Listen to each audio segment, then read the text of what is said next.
I testified for 4 hours and they told me you're free to go. There's nothing on you. And now, 9 months later, a day before his press conference, this comes up. And what they're accusing me of is a bit of a joke. But they're just doing it to punish Carlos. Mostly they wanted to, again, intimidate him. And also because I think I've been very vocal and I think they've had it in for me, so they did this. But they're vindictive. This has nothing to do with law. Would you even contemplate going back to answer more of their questions? Never. That's it. I'm done with Japan. So even though at a certain point you couldn't see your wife, did you feel everything that she was, did you understand everything that she was doing for you while you were in detention? I couldn't see her. I could not connect with her. But obviously, I had my children visiting me, my sisters, siblings visiting me, my cousins, friends. I had many visits when I was in Japan, which is interesting because the reasons for which the judge kept saying, no, we don't want Carole to be in contact with you because you guys can tamper evidence.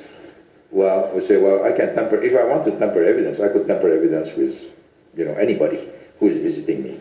So this fakeness, this artificial argument made about Carole, repeated many times, made me think that, this is a scam. This cannot be serious.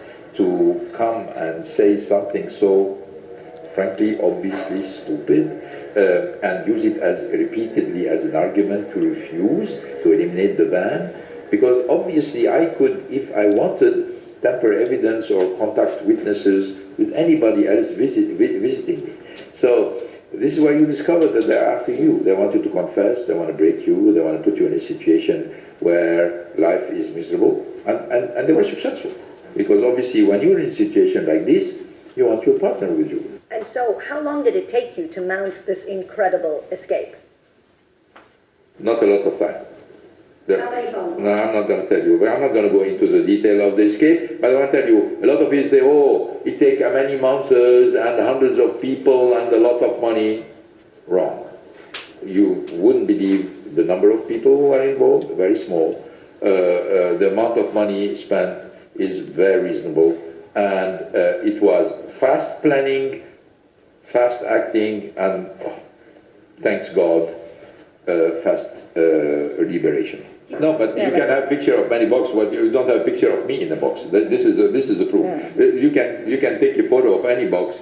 Another thing I wanted to say is a lot of people say, oh, but you must have, your family had you. Well, first rule, if you want to do something like this, no member of the family should be aware. First, because they become very anxious, very nervous, they need to talk to somebody, etc. So, first rule, complete silence, you should be alone, you should be acting and planning alone. Make sure nobody who is emotionally tied to you is aware. This is only one advice I give to anybody who would be in a situation like this.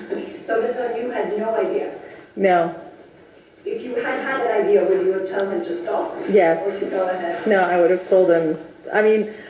Actually, let me reframe. If you told me this at the beginning, I would have said, no, of course not. You were going to fight this, and you're going to prove your innocence, and we're going to leave Japan. But then with time, and then we saw how the prosecutors were behaving, and they weren't looking for justice. They're just looking to win. And I couldn't see him. And then we had stories like there were 6,000 emails that Nissan deleted, and Carlos's lawyers went to the prosecutors, to the judge, and said, you can't do that, you're deleting evidence. And the judge said, no, the prosecutors could do whatever they want, they're always right. You need to trust the prosecutor. You please trust the prosecutor. And all these stories, one added up to another, and I said, oh my God, my husband is never going to get a fair trial, and I was desperate, and I couldn't see him. So at the end, of course, at the beginning, I would have said no, but I'm happy he did it because he wasn't going to.